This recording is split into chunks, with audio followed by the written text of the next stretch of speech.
কার্তিক বন্দ্যোপাধ্যায় নিবেদিত YouTube channel অল্প জীবন গল্প জীবনে আপনাকে স্বাগত জানাই। জীবন সে তো অল্পই, আর সে জীবন কেবলই গল্প।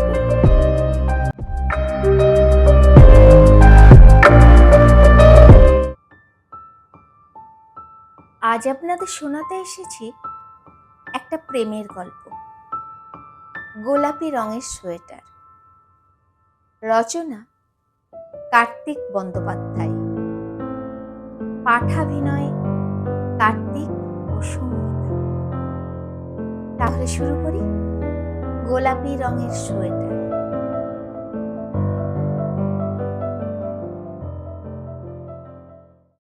কখনো কখনো মধুর পরশ মাখানো শব্দও এমন বিরক্তিকর হয়ে উঠতে পারে। রিনাকে তার বন্ধুরা এ বিষয়ে অনেকবার সতর্ক করেছে। বলেছে, সে কি রে, প্রেম না হয় নাই করলি, তাই বলে ভালোবাসা শব্দটাতেও অ্যালার্জি? শব্দ নিয়ে খেলা, লেখা বা মালা গাঁথা কোনোটাই তৃণার কাজ নয়। কলেজে কবিতা লিখত সহপাঠী মেধাবী ঋষভ। সে একবার ইনিয়ে বিনিয়ে নানা কথার মাঝে বলেছিল, শব্দ চয়ন করা নাকি কবিদের সবচেয়ে গুরুত্বপূর্ণ কাজ।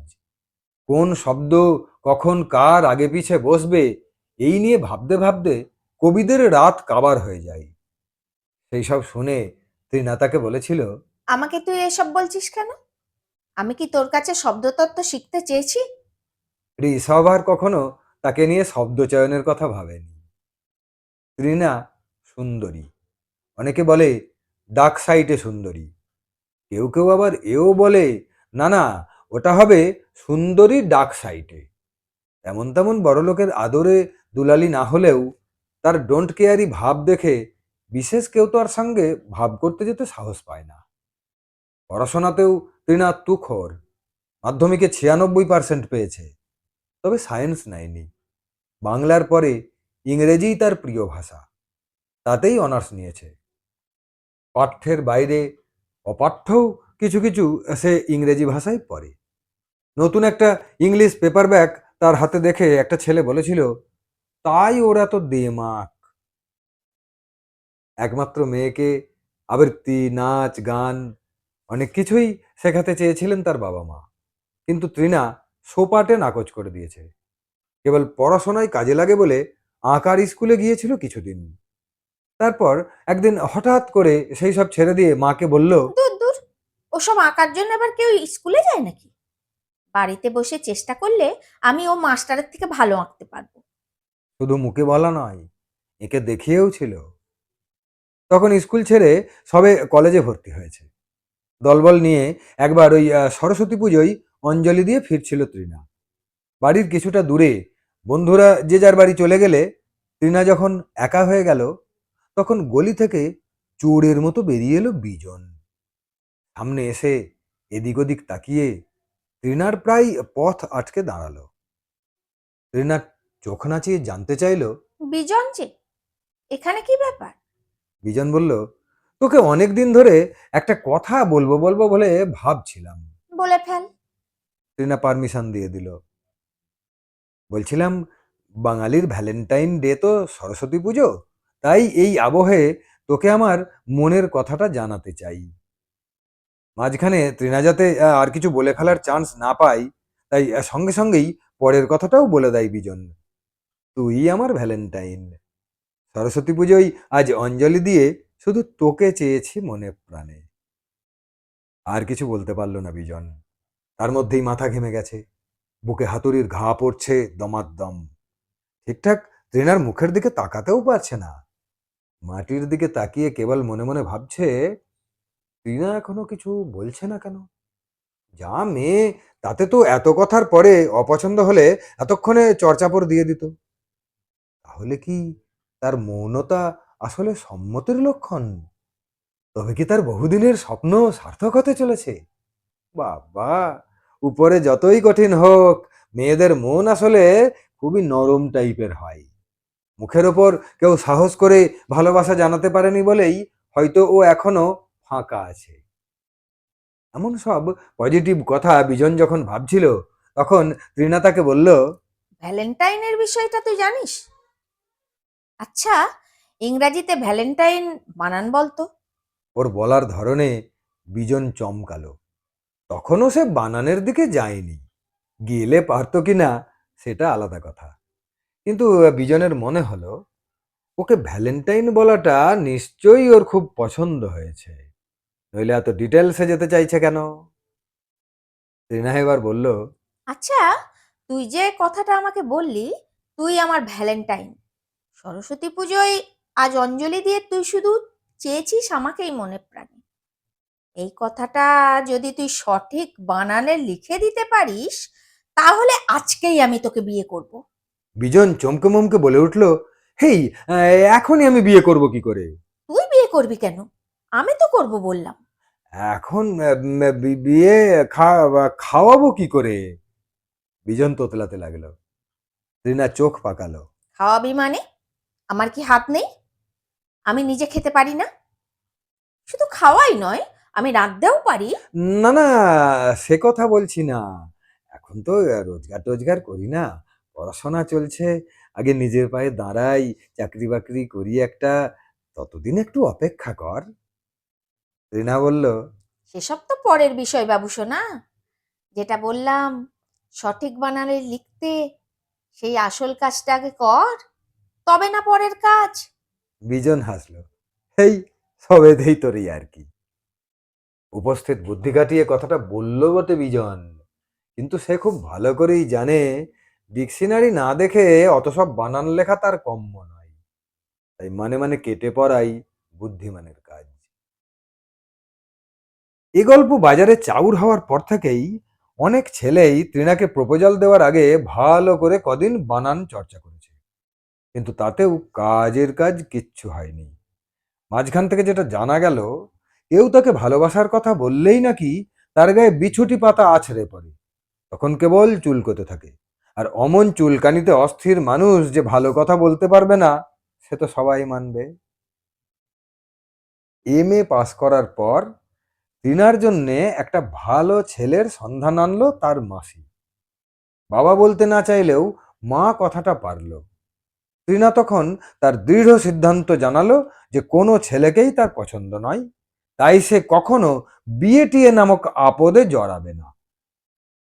কথাটা শুনে তার বাবাও একটু চিন্তায় পড়লেন, যদিও এক্ষুনি বিয়ে টিয়ের কথা তিনিও ভাবতে চাইছিলেন না। তার বরাবরের মানসিকতা হলো পড়াশোনায় ভালো, স্বাধীনচেতা মেয়ে, একটা চাকরি বাকরি করাই তো তার পক্ষে উপযুক্ত কাজ। তারপর যখন মনমতি হবে সংসার করলেই হলো। কখনো বিয়ে করব না, এ আবার কেমন কথা? কথাটা শুনে তাই খানিক গুম হয়ে গেলেন তার বাবা। রাতে শুতে এসে টিনার মা তাকে বললেন, মেয়েটা ছোটবেলায় তো অমন গোয়ার জেদি ছিল না। যত বড় হতে লাগলো, ততই যেন কেমন নীরস কঠিন হয়ে গেল। আস্তে আস্তে ওর মধ্যে মেয়েসুলভ কমনীয়তাটাই যেন কেমন হারিয়ে গেল। এই নিয়ে কতজন কত কথাই বলে। কেন এমন হলো বলো তো? টিনার বাবা সায় দেয় স্ত্রীর কথায়, কিন্তু কোনো কারণ খুঁজে পান না। আন্দাজে কেবল বলেন, ও যত পড়াশোনা করেছে তত বোধহয় বুঝতে পেরেছে নরম পেয়ে মেয়েদের বেশি করে দমন করে পুরুষেরা। টিনার মা বললেন, কই, তুমি তো আমাকে দমন করনি। উত্তরে বউয়ের নাক টিপে দিয়ে তিনি বললেন, তুমি তো নরম নও মামনি। কারো বাবা মায়ের প্রেমের গল্প বলা আজ আমার উদ্দেশ্য নয়। আজ আমি কেবল তাদের একমাত্র মেয়ের কথাই বলবো। কিন্তু এতক্ষণ ধরে যা শোনা গেল, তাতে সে মেয়ের কি আর প্রেম টেম হবে? দেখা যাক। এরই মধ্যে একটা নামজাদা মেয়েদের ইংলিশ মিডিয়াম স্কুলে ত্রিনা শিক্ষিকার চাকরি পেয়ে গেল। নতুন ম্যামকে পেয়ে ছাত্রীরা বেজায় খুশি। পড়ানোর ধরন শুনে তাদের গার্জেনরা আরো খুশি। এদিকে শিক্ষিতা সুন্দরী যুবতী কন্যারত্ন নিয়ে ত্রিনার বাবা মায়েরাও ভীষণ গর্বিত। কিন্তু ওপরে ওপরে যতই তাদের গর্ববোধ থাকুক না কেন, একটা সময়ের পর তারা ভিতরে ভিতরে মনমরা হয়ে গেলেন। কারণটা আর কিছুই নয়, বন্যার জলের মতো একে একে মাস্টার, অধ্যাপক, ইঞ্জিনিয়ার, ডাক্তারদের মতো সুপ্রতিষ্ঠিত গুচ্ছের পাত্রের সঙ্গে বিবাহের সম্বন্ধ এলো। আর তৃণার এক কথায় এক ধার থেকে সব্বাই যখন নাকচ হয়ে গেল, তখন বিশেষভাবে চিন্তিত হয়ে গেলেন তারা। নতুন করে ভাবতে বসলেন, গলদটা কোথায়? খুঁজলেন অনেক, কিন্তু কোনো সন্ধান পেলেন না। যেগুলো পেলেন সেগুলোও ঠিকমতো মনোঃপুত হলো না। তার মধ্যে গুরুত্বপূর্ণ একটা হলো, এক এক বয়সে এক একটা ফেজের মধ্যে দিয়ে মেয়েটা যাচ্ছে। ছোটবেলায় কেমন শান্তশিষ্ট লক্ষ্মী মেয়ে ছিল, হঠাৎ করে কেমন চঞ্চল হয়ে উঠল। আগে তো পড়াশোনা মোটেই করতে চাইতো না, কিন্তু বয়স বাড়ার সঙ্গে সঙ্গে পড়াশোনাটাই যেন একমাত্র ধ্যান জ্ঞান হয়ে গেল। আরও কিছুদিন যাক, তখন নিশ্চয়ই সংসারেও মন বসবে। ট্রেনার মা ঠোঁট ওল্টালো। বাবার মন থেকেও কনফিউশন ঠিকমতো গেল না। তাই অবশেষে খানিক হতাশ হয়ে সবকিছু তারা ভাগ্যের উপর ছেড়ে দিলেন। এমন বৈচিত্র্যহীনভাবেই দিনগুলো কাটতে লাগলো। তারপর একটা দিন এলো, যেদিন তৃণার চেয়ে কত ছোট তিথি, তৃণার মামার মেয়ে, তারও বিয়ের দিন ঠিক হয়ে গেল। আর বিয়েটা পড়লো একেবারে সরস্বতী পুজোর পরের দিনেই। খুশি খুশি মুখে ব্যাগ গোছাতে লাগলেন তৃণার মা। বিয়ে উপলক্ষে বাপের বাড়ি গিয়ে অনেক দিন বাদে এলাকার পুজোটাও দেখা যাবে। ছোটবেলায় তারাও তো ছোট্ট একটা ক্লাব করে পুজো পুজো খেলা খেলতো। তৃণার বাবা 5 দিন ছুটি নিলেন। তৃণাও কি হলো হঠাৎ, সরস্বতী পুজোর একদিন ছুটি ছাড়াও আরও 3 দিনের জন্য ছুটি নিয়ে নিল। বড় হওয়ার পর এই প্রথম 4 দিনের জন্যে তৃণা মামার বাড়ি যাবে বলে বেশ খুশি খুশি মনেই ট্রেনে চেপে বসলো। পরদিন বিয়ে বলে তিথি এবার আর সরস্বতীর দিকে বিশেষ মনোযোগ দেবার সময় পায়নি। কিন্তু তার অতি প্রিয় দিদিভাই এসেছে বলে তার সঙ্গে বিকেল বিকেল গ্রামের বিখ্যাত বালক সংঘে ঠাকুর দেখতে বেরোলো। বালক সংঘের এবারে সুবর্ণ জয়ন্তী বর্ষ। কলকাতার আর্ট কলেজ থেকে শিল্পী এসে মণ্ডপ নির্মাণ করেছে। তাই কদিন ধরেই এলাকায় খুব নাম ফাটছে। সেজেগুজে বেরিয়ে পড়লো দুই বোন। দুজনেই পরল তৃণার কিনে আনা লাল সোনালির নকশা পা রাখা বাসন্তী রঙের শাড়ি। শাড়ির উপর তৃণা চাপিয়ে নিল তার পছন্দের হালকা ফুলকো একটা গোলাপি রঙের সোয়েটার। গ্রামের শেষ প্রান্তে বালক সংঘের পূজা মণ্ডপে গিয়ে এক গাদা বন্ধুর সঙ্গে দেখা হয়ে গেল তিথির। সঙ্গে বালক সংঘের সাবালক হয়ে যাওয়া দাদাদের সঙ্গেও কথাবার্তা বলতে শুরু করে দিল। আনন্দে উচ্ছ্বসিত হয়ে তৃণার সঙ্গে সবার পরিচয়ও করিয়ে দিল। তিথি যখন তার বন্ধুদের নিয়ে গল্পে বিভোর, তখন তৃণা ইচ্ছে করেই তাদের থেকে কিছুটা দূরত্ব তৈরি করে ঘুরে ঘুরে প্যান্ডেল দেখছিল। বিরাট মাপের পুরনো জমিদার বাড়ির মণ্ডপটা অসাধারণ বানিয়েছেন শিল্পীরা। দক্ষতার সঙ্গে ডোকরার কাজ দিয়ে মণ্ডপের ভিতরটা কেমন সাজানো। হঠাৎ ষষ্ঠ ইন্দ্রিয়ের সংকেতে তৃণার চোখ গেল অদূরেই একটি ছেলে তার দিকে মোবাইল ক্যামেরা তাক করে আছে। সরাসরি তার ছবি তুলছে, সাহস তো কম নয়। মনে মনে নিজেই হাসল। ছেলেটার কপালে আজ নির্ঘাত দুর্গতি আছে। মোবাইল নামিয়ে ছেলেটা সাবলীল গতিতে এগিয়ে এলো, চোখে মুখে বেপরোয়া ভাব। এগিয়ে এসে সরাসরি তৃণার দিকে হাত বাড়ালো। হাই। চোখের ওপর চোখ পড়তেই চমকে উঠল তৃণা। বুকটা হঠাৎ ঢিপ ঢিপ করে উঠল। কেমন যেন চেনা চেনা, কিন্তু হুম হুম হুম পুরোটাই যেন অচেনা।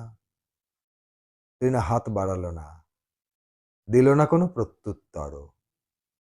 কিন্তু একটু আগেই যাকে কঠিন শাস্তি দেবার প্রস্তুতি নিচ্ছিল মনে মনে, সেটার কি হলো? আর কিচ্ছু ভাবতে পারল না।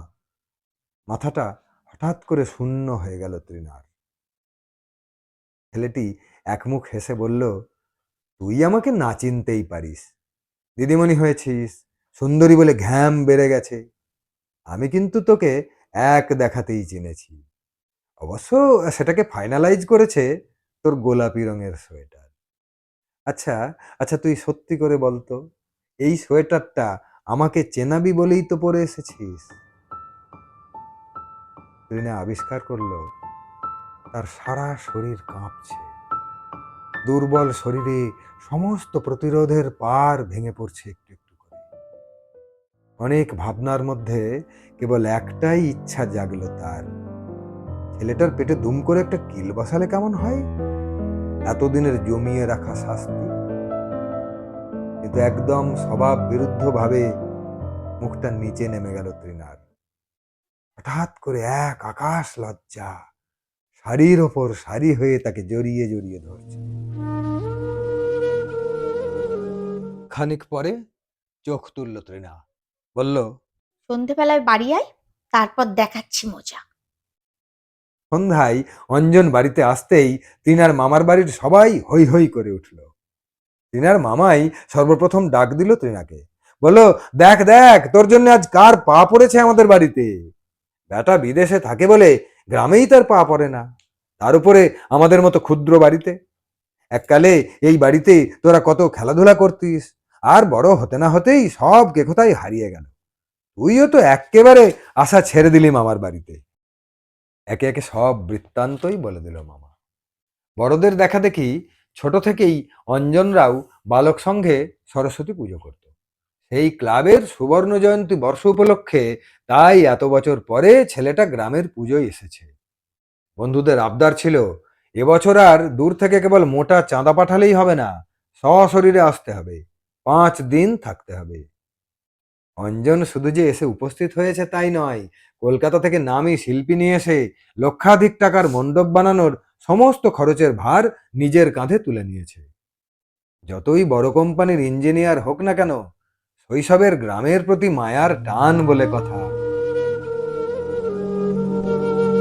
ছাদের কার্নিশে দুটো হাত রেখে দাঁড়িয়ে অঞ্জন দূর থেকে দেখতে পাওয়া ক্লাবের প্যান্ডেলের দিকে তাকিয়ে থাকতে থাকতে শৈশবের কত কথাই হরহর করে বলে যাচ্ছিল। পাশে দাঁড়িয়ে থাকা তৃণা চুপটি করে শুনছিল সেসব।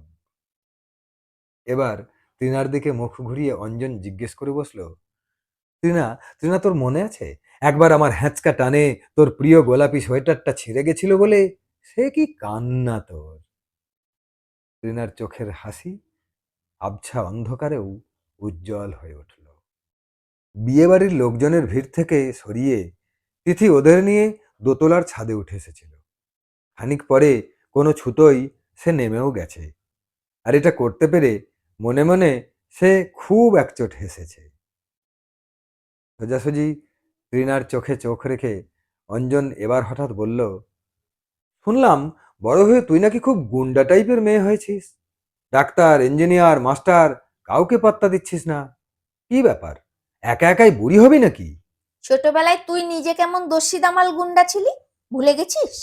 তৃণা চোখ নাচিয়ে উত্তর করল, আমি এখন অনেক শান্ত হয়ে গেছি, বাইরে থাকি তো। তোর মামার কথাটা সম্পূর্ণ ঠিক নয়, আমি বিদেশে থাকি না, মাঝে মধ্যে বিদেশে যেতে হয় বটে, তবে পার্মানেন্টলি গুড়গাঁওয়ে থাকি। বাড়ি ঘর আত্মীয় স্বজন ছেড়ে বাইরের অনেক মানুষের সান্নিধ্যে থাকতে থাকতে শিখতে বুঝতে গিয়ে আপনা আপনিই কোন দিন ধৈর্যশীল, শান্ত, সংযত হয়ে গেছি। মানে তোর ছোটবেলার ভালো স্বভাবটা পেয়েছি আর কি। কিন্তু তাই বলে তুই বড় হয়ে আমার খারাপ স্বভাবটা গ্রহণ করলি? তৃণা এ কথার কি জবাব দেবে ভাবছিল। আবছা মনে এলেও স্পষ্ট কিছু খুঁজে পাচ্ছিল না। অঞ্জন গলাটা নামিয়ে বলল, দেখ, মা বাবা অনেকদিন ধরে বিয়ের কথা বলছিল। একদিন আমাদের সুপার বস, মানে অত বড় শিল্পপতি, আমাকে হঠাৎ একদিন বললেন, কি দাদা, এখনো বিয়ে করেননি কেন, করে নিন তাড়াতাড়ি। কেন জানি না, আমার কোনো মেয়েকেই ঠিক মতো পছন্দ হয় না। শুধু রূপের কারণে নয়, কি কারণে তাও ঠিক মতো এক্সপ্লেন করতে পারি না। তাই ভেবে নিয়েছিলাম তেমন মেয়ে না পেলে জীবনে বিয়েই করব না। সকালবেলায় তিথির মুখে তুই আসবি শুনে বারবার ছোটবেলাকার দিনগুলো খুব মনে পড়ছিল। লুকোচুরি, ধরাধরি, বুড়ি বসন্ত, তারপর মাস্টার ছাত্র, ভর বউ খেলা। বলতে বলতে গলাটা ধরে গেল অঞ্জনের। খানিক দম নিয়ে তারপর বলল, তোর সম্বন্ধে তিথি কত কি শোনাচ্ছিল, আর আমি মনে মনে ভাবছিলাম তেমন সুযোগ পেলে তোকে মনের কথাটা বলেই ফেলবো আজ। গাঢ় স্বরে তৃণা জিজ্ঞেস করলো, কি তোর মনের কথা? অঞ্জন বলে উঠল, খ্যাপা, মনের কথাটা বললেই এক্ষুনি তুই বানান করে লিখে দিতে বলবি। অনেকদিন বাংলার বাইরে আছি রে, সব বানান সঠিক নাও হতে পারে। তৃণা ফিক করে হেসে ফেলল। তিথিটা তো খুব বদ হয়ে গেছে, এসব কথা ওকে বলে দিয়েছে। হাসি সামলে তৃণা বলল, তবে ইংরাজিতে লিখবি, সেটা তো পারবি। তা পারবো, কিন্তু একটা কথার উত্তর দে তো, তুই কি চিরকাল এমন মাস্টারনি হয়েই থাকবি? নিশ্চয়ই। বরগুলো যতই বর্বর টাইপের হোক, আসলে তো তোরা ছাত্রই থাকে চিরকাল। বউগুলোকে তাই মাস্টারনি হতেই হয়। এই তো, তুই আমার মনের কথাটা পড়ে ফেলেছিস, তাই আগে থেকেই মাস্টারি করার কথাটা ঘোষণা করে দিলি।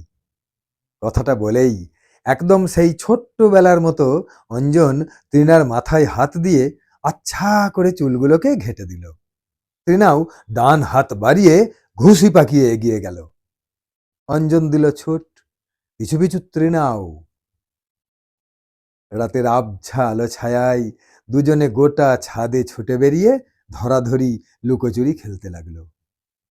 একসময় অঞ্জন ছোট্টবেলাকার সেই তৃণার মতো চোখ বুজে লুকিয়ে পড়েছি ভেবে বসে পড়ল। আর বসে পড়তেই তৃণা অঞ্জনের পিঠের ওপর পড়ে গুম গুম করে কিল বসাতে লাগলো। অঞ্জন চকিতে উঠেই তৃণার প্রিয় রঙের সোয়েটার ধরে টান মারল। আবার ওরা ছুটতে লাগলো। হ্যাঁ, আরো সব ভালোবাসাবাসি নয়, এমন মারামারি করেই ওরা জীবন কাটাবার শপথ নিল বোধহয়।